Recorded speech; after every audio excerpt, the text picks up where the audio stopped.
Parliament ఎన్నికల ప్రచారంలో గులాబీ దళం కథనోత్సాహంతో దూసుకెళ్తోంది. చేవెళ్ల సభ సక్సెస్ తర్వాత ఇప్పుడు బీఆర్ఎస్ మెదక్ సభపై దృష్టి పెట్టింది. మెదక్ జహీరాబాద్ లోక్సభ సెగ్మెంట్లకు సంబంధించి సుల్తాన్పూర్ వేదికగా ఎన్నికల ప్రచారం నిర్వహించనున్నారు అధినేత కేసీఆర్ పురిటిగడ్డపై ఇవాళ జరిగే సభ కోసం పార్టీ శ్రేణులు భారీ ఏర్పాట్లు చేస్తారు. ఉమ్మడి మెదక్తో పాటు పలు జిల్లాల నుంచి ఈ సభకు జనం పోటెత్తడం ఖాయంగా కనిపిస్తోంది. సంగారెడ్డి జిల్లా సుల్తాన్పూర్లో ప్రజా ఆశీర్వాద సభ ఏర్పాట్లను ఎమ్మెల్యేలు హరీష్ రావు, చింతా ప్రభాకర్ పర్యవేక్షిస్తున్నారు.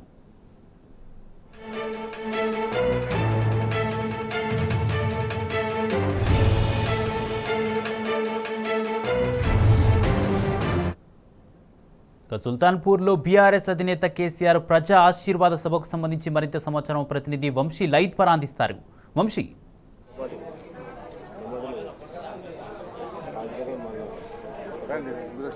కుమార్, పార్లమెంట్ ఎన్నికల సంగ్రామంలో బీఆర్ఎస్ పార్టీ దూసుకుపోతా ఉంది. ఇప్పటికే అన్ని పార్టీల కంటే కూడా ముందుగానే అటు ఎన్నికల ప్రచారంలో ముందుగా ఉన్నటువంటి పరిస్థితి కూడా మనం చూస్తా ఉన్నాము. మొన్న చేవెళ్ల సభ గ్రాండ్ సక్సెస్ కావడంతో అటు క్యాడర్ లో కూడా మంచి జోష్ వచ్చిందని కూడా చెప్పొచ్చు.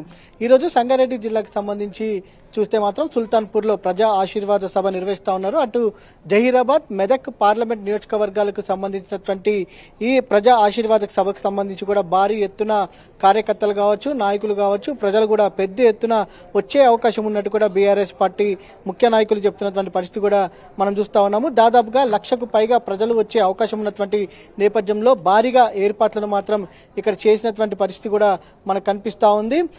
దాంతో పాటుగా భారీ వేదికను కూడా ఏర్పాటు చేశారు. భారీ వేదికతో పాటుగా ర్యాంప్, ఒకసారి మనం ర్యాంపును కూడా గమనించవచ్చు.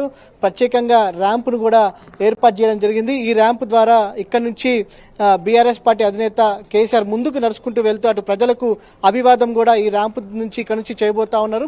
మనం ఒక్కసారి వ్యూ కూడా చూడొచ్చు అనమాట. భారీ ఎత్తున చైర్స్ ని ఏర్పాటు చేశారు, ఓటింగ్స్ ని ఏర్పాటు చేశారు.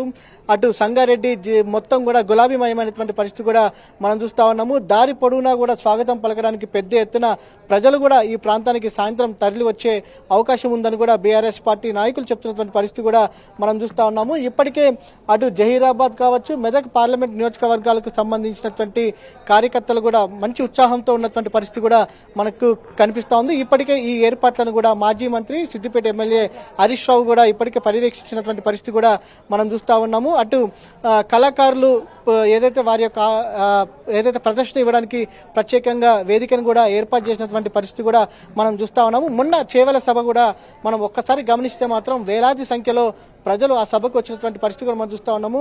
అటు చేవెళ్ల సభ గ్రాండ్ సక్సెస్ కావడంతో కూడా ఇతర పార్టీల నేతల్లో భయం అనేది చుట్టుకుందని కూడా కొంత అటు బీఆర్ఎస్ పార్టీ వర్గాలు చెప్తున్నటువంటి పరిస్థితి కూడా మనం చూస్తా ఉన్నాము. అటు ప్రజా ఆశీర్వాద సభలకు విశేష స్పందన వస్తున్నటువంటి పరిస్థితి కూడా మనకు కనపడతా ఉంది. ప్రజెంట్ మనతో పాటు కొంతమంది బీఆర్ఎస్ పార్టీ నాయకులు కూడా ఉన్నారు. వారితో మనం మాట్లాడించే ప్రయత్నం చేద్దాం. చెప్పండి, ఈ సభకు సంబంధించి ఏర్పాట్లు ఎలా చేశారంట? సభకు సంబంధించి గత 3 రోజుల నుంచి మాజీ మంత్రివర్యులు హరీష్ అన్న ఆధ్వర్యంలో, హరీష్ అన్న సూచన మేరకు జిల్లా పార్టీ అధ్యక్షులు చింతా ప్రభాకర్, సంగారెడ్డి ఎమ్మెల్యే గారు, అదేవిధంగా ఎక్స్ఎమ్మెల్యే క్రాంతి గారు, జడ్పీ చైర్పర్సన్ అందరం కలిసి మరి ఈ 6 కాన్స్టిట్యూన్సీలకు సంబంధించిన సభను ఏర్పాట్లు పూర్తి స్థాయిలో పూర్తి చేయడం జరిగింది. ఇక్కడ స్థానిక నాయకత్వం కూడా మా సర్పంచులు, మా పార్టీ నాయకులందరూ కూడా దగ్గరుండి పర్యవేక్షించడం జరిగింది. మరి ముఖ్యంగా మొన్న జరిగినటువంటి ఎన్నికల్లో ఉమ్మడి జిల్లాలో 7 స్థానాలు గెలిచి 3 స్థానాలు కోల్పోయినా మరి ఇక్కడ ప్రజలు, రైతులందరూ కూడా తప్పుడు వాగ్దానాలు ఇచ్చి రేవంత్ రెడ్డి గారు మోసం చేశారు, కాంగ్రెస్ పార్టీ మోసం చేసింది. ఎంపీ ఎన్నికల్లో తప్పకుండా మళ్ళీ బీఆర్ఎస్ పార్టీ గెలిపించుకోవాలని చెప్పి ఆలోచనతో విషయం స్పష్టంగా కనబడతా ఉన్నది.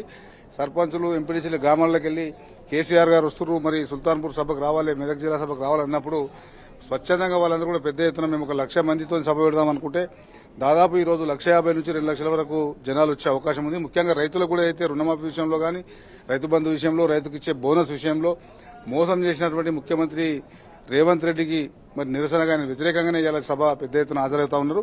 మళ్ళా రైతు రుణమాఫీ ఎన్నికలు దృష్టిలో పెట్టుకుని ఆగస్టు అనేది చెప్పిండో నిన్న ముఖ్యమంత్రి ప్రకటించిన విషయంలో రైతులు తీవ్ర ఆగ్రహంతో ఉన్నారు. అదేవిధంగా యువకులను మోసం చేసిండు, మహిళలకు ఇస్తున్నటువంటి 2,500 ఇవన్నీ విషయాల్లో మహిళలు, యువకులు, రైతులు అందరూ కూడా పెద్ద ఎత్తున ఆయన మోసం చేయని వర్గం లేదు, అన్ని వర్గాలకు కూడా తప్పుడు హామీలతో మోసం చేసిండు. కాబట్టి కాంగ్రెస్ పార్టీకి వ్యతిరేకంగా ఈ రాష్ట్రంలో బీఆర్ఎస్ పార్టీ అయితేనే తెలంగాణ వాణిని ఢిల్లీలో వినిపిస్తారని చెప్పి ప్రాంత ప్రజలు ఉన్నారు. ముందే మరి మెదక్ జిల్లా ఈ టీఆర్ఎస్ పార్టీ పుట్టినప్పటి నుంచి కూడా మెదక్ పార్లమెంటు స్థానం అయితే కంటిన్యూగా బీఆర్ఎస్ పార్టీ గెలుస్తా ఉన్నది. మరి జైరాబాద్ కూడా 2 సార్లు బీఆర్ఎస్ గెలిచింది. మరి హ్యాట్రిక్ కొట్టడానికి జైరాబాద్ పార్లమెంట్ సిద్ధంగా ఉన్నది. మెదక్ పార్లమెంటు మరొకసారి రికార్డు బ్రేక్ చేసే విధంగా మరి 2 పార్లమెంట్ కూడా ఖచ్చితంగా బీఆర్ఎస్ పార్టీ గెలుస్తారనే ఆశాభావంతో ఉన్నాం. ప్రజలందరూ కూడా కార్యకర్తలు పెద్ద ఎత్తున పాల్గొని సభను పూర్తిగా విజయవంతం చేస్తాం. ఈరోజు అటు ఉమ్మడి మెదక్ జిల్లా నుంచి కూడా భారీ ఎత్తున ప్రజలు తరలి రానున్నారు. ఇప్పటికే బీఆర్ఎస్ పార్టీకి మెదక్ జిల్లా ఒక కంచు కోటగా ఉందని కూడా చెప్పుకోవచ్చు.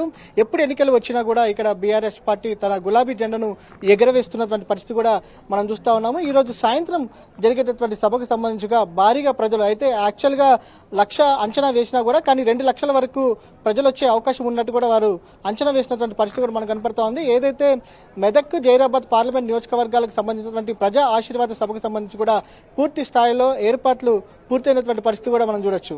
Kumar, right, thank you Vamsi.